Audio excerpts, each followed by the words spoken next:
Hi, this is David Loeb. Welcome to our discussion of Hands from the Common Game played on August 15th, 2022. Let's dive in.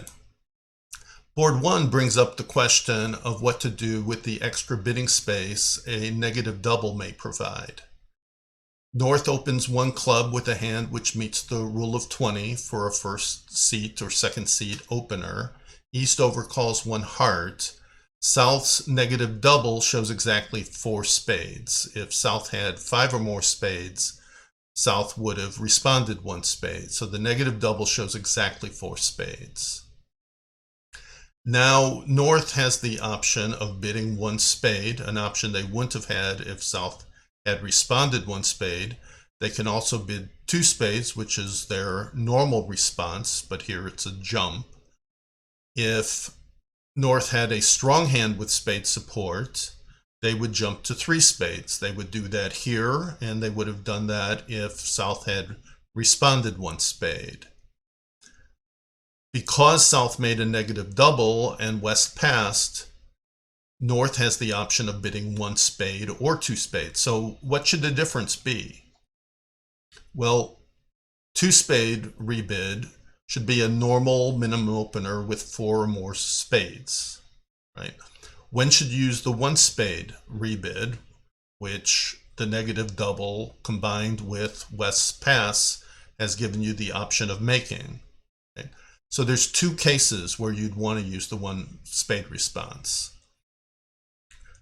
If North had 3-card spade support, but didn't have any viable bid, then North would bid 1 spade now to show the 3-card spade support and have no other suitable bid. There is another case where North, the opener, might bid 1 spade, and that is when they want to slow down the auction with 4-card spade support. So if they have a particularly weak opening hand with 4-card spade support and want to slow down the auction, they should bid 1 spade now, and later if there's competition they can bid 2 spades, and responder will get the message that North is particularly weak. Here North has a singleton, and they have a 6-card suit which can potentially provide a source of tricks. So North should not hesitate to bid 2 spades and make their normal rebid. We'll also take a look at this hand towards the end to show an interesting line of play in a 4-spade contract. Board 2 brings up the question of what to respond and also the bidding style. So North's 11 high card points justifies a jump to 2-no after South opens 1 club. So the bidding could begin 1 club pass 2-no trump. Alternatively, North could bid 1 diamond to show their diamond suit. So what are the pros and cons between those options? Well, North's small spade doubleton is a potential issue, right? It might be better to have a no trump contract played by South. South might have positional spade honors like the king or the queen, which would benefit from having the spade lead come up to South. If North jumps to 2-no, then a spade lead would potentially finesse South's positional honors.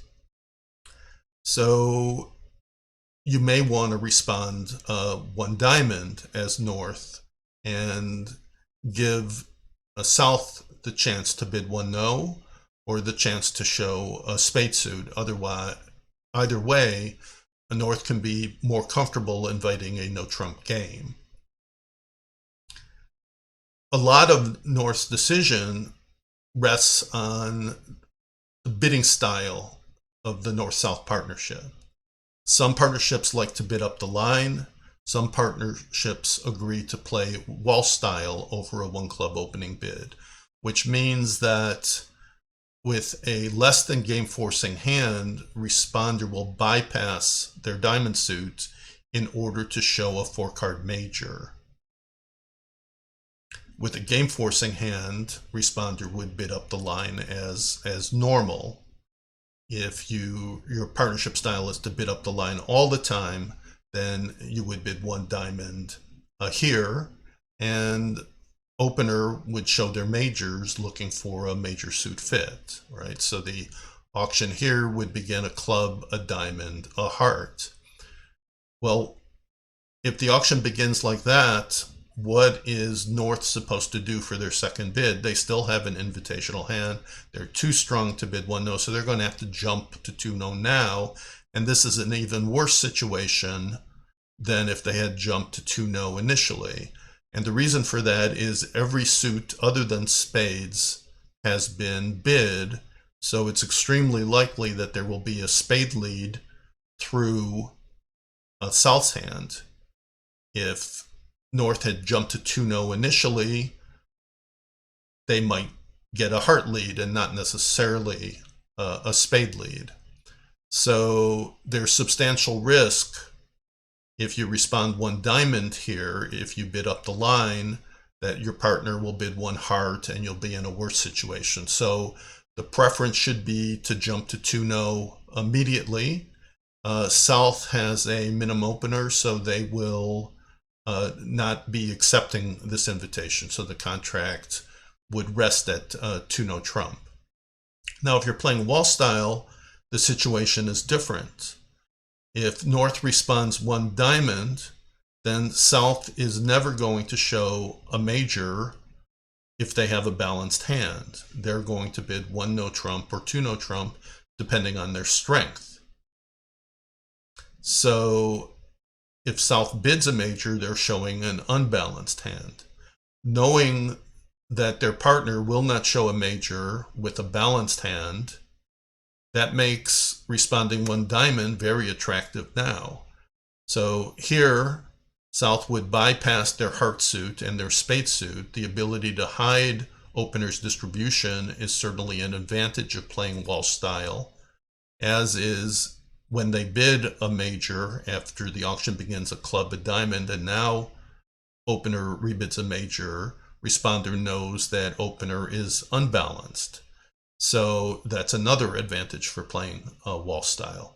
Here, South is balanced. South will bid 1 no, and North can invite to 2 no, knowing that any positional spade honors that South has are protected. So playing wall style, I would respond 1 diamond, and then invite game with a 2 no bid over opener's 1 no trump rebid. With a style of bidding up the line, I am not going to risk hearing a 1 heart rebid by opener. I'm going to jump to 2 no immediately and risk the potential spade lead through partner's honors. So opener's rebid style, the partnership rebid style, should govern how North approaches making an invitation to 3 no trump. Let's look at board 4. On board 4, North opens 1 spade. South isn't strong enough to make an invitational jump shift to 3 hearts, right? So if you play 2/1 game force, there isn't a easy way to show an invitational 1 suited hand. Hands which would be a 2/1 response playing standard American, if they're just invitational, they can't make that same 2/1 response playing 2/1 game force. So you need another way to show these invitational 1 suited hands. And the best way to do that is to agree to play invitational jump shifts by responder. So here, South isn't strong enough to make an invitational jump shift, so their really only option is to respond 1 no. And North now has a choice of rebidding 2 spades to show 6 or more spades, or rebid 2 diamonds to show their diamond suit. Now, when you rebid 2 diamonds, you're showing 9 of your 13 cards, right? You have 5 or more spades and you have 4 or more diamonds. That's 9 of your 13 cards. If you respond 2 spades, you're only showing, or if you rebid 2 spades, you're only showing 6 of your 13 cards. So in general, you would want to describe more of your shape by showing your diamond suit. But here, North is a weak or a minimum opener, and a 1 spade, 1 no, 2 diamond auction has a very wide point range. North could have a minimum opener all the way up to almost a game forcing hand. So South is going to strain to keep the auction open. And you may well get past your maximum contract. So my preference here, because North is weak, is to simply rebid 2 spades in order to slow down the auction. Let's take a look at board 5, where South is responding to North's opening weak 2 bid. So South's hand falls short of the rule of 17, which is a guideline for inviting game after your partner's preempt, right? But it is simply a guideline, and it hardly replaces judgment. Looking for game is really more about how many quick winners responder has and how many tricks can be quickly developed thereafter. So here, South has 3 quick winners in clubs, and if the diamond ace is on side, you'll be able to develop 2 diamond tricks. If North happens to have the diamond ace, then you have 3 diamond winners between the ace and South's king queen of diamonds. So because South has winners, and because South isn't eager to hear a spade bid by east-west, South prefers to invite game. So the way to invite game, the way to look for game, is to bid 2 no. So that's an artificial bid that expresses interest in game. And there's 2 standard ways of playing it. One is for the 2 no response to ask for a feature. The second is to ask the preemptor to describe whether their suit is good and whether their hand is good. So whichever method North-South use, South wants to employ that to look for game. So if North-South use 2 no trump to ask for a feature is only shown when you have a good suit and you have an outside ace or a king. In that case, North, the preemptor, would show their outside ace or a king, would show their feature. Here, North doesn't have an outside feature, so they would simply rebid 3 hearts. If you play August, where 2 no asks, do you have a good hand and do you have a good suit, North will use step responses. And here, North has a good suit but has a bad hand. So North would respond 3 diamonds, which says exactly that: good suit, bad hand. Now, South is looking for a good suit and a good hand. So South isn't going to be eager to bid game, so the auction will end at 3 hearts. Finally, we'll look at board 12. On board 12, North has a 6-5 hand with a lot of offensive potential. It meets the rule of 20 for a first or second seed opener. Accordingly, North opens 1 spade. East overcalls 2 hearts. Now, it's standard for South's 3-heart bid, a Q bid. You're Q bidding when you bid your opponent's suit. The meaning of that bid is to show an invitational or better raise for opener's suit. So South's 3-heart bid shows an invitational or better spade raise. And here South has 11 support points, so they have invitational values and can comfortably bid 3 hearts. West's double of South's 3-heart Q bid says that they have heart support. So what should North do at this point? Well, North has 17 support points and a losing trick count of 5. That suggests bidding game. However, a vulnerable 4-spade bid is likely to elicit a non-vulnerable 5-heart overcall. 5 hearts is a winner if 5 hearts makes, or if 4 spades is making and 5 hearts goes down less than the value of the making game. Now, North has a hand that's valuable on offense, right? They have a long spade suit and a potential source of tricks and diamonds, and they have the potential to ruff hearts and clubs. They have very little defense against a heart contract. So North would like to find a way to play 4 spades. Now, bidding 4 spades will likely get you a 5-heart bid by East, but if North only bids 3 spades now, that may position North to buy the contract at 4 spades. First of all, it's not 100% clear that 4 spades is making. South may have wasted values in hearts and clubs, and 4 spades may not be a makeable contract. So it's not guaranteed by any stretch that 4 spades is making, but still you would expect it to be likely to make opposite a invitational or better raise. So bidding 3 spades isn't necessarily a disaster if it's passed out. On the other hand, if East or West compete to 4 hearts, as they're likely to do, now North's 4-spade bid looks like a sacrifice against 4 hearts.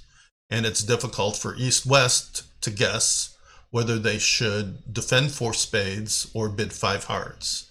So the lesson here is sometimes you need to alter your bidding, a little bit of deception in order to achieve your goal. And here, North's goal is to play 4 spades. So I want to thank you for taking the time to view this video. Thank you for playing in the common game. I want to encourage you to visit lowbridge.com for articles and video lessons to help you advance your skills and increase your enjoyment of our great game.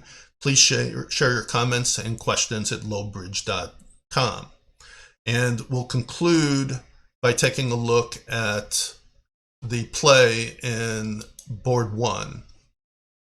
So on board 1, if West were to decide to respond 1-no or advance to 1-no on the first round of bidding, the auction would likely proceed as shown here. North would bid 2 spades to show their spade raise, and South has game forcing value, so they'll place the contract in 4 spades. Now with West responding 1-no, it's likely that East will choose to lead a spade, and you can see that this positions West to win with their spade queen. Now West expects Declarer to have either 0 or 1 heart. Here it happens to be 1, and they can see that Dummy has no clubs at all. So West is likely to continue spades to try to decrease the ruffing potential.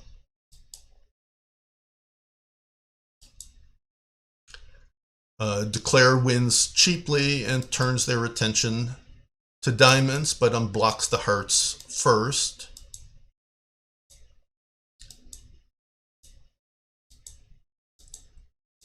And East gains the lead with the diamond ace.